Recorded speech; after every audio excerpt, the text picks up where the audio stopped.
Yan, guys. Alam niyo na kung anong ibig sabihin yan. May birthday celebrant po kami ngayon. Yan, ang aming kunting salo-salo sa aming pagkain. Ayan o. May barbican. Yan, kumpleto yan. Yan, may salad. Wala pang cake.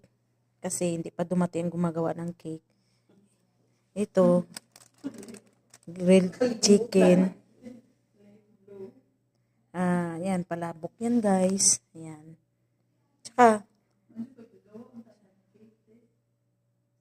ayan, banana cake. Wala nga, di ba umalis ka, wala nang time.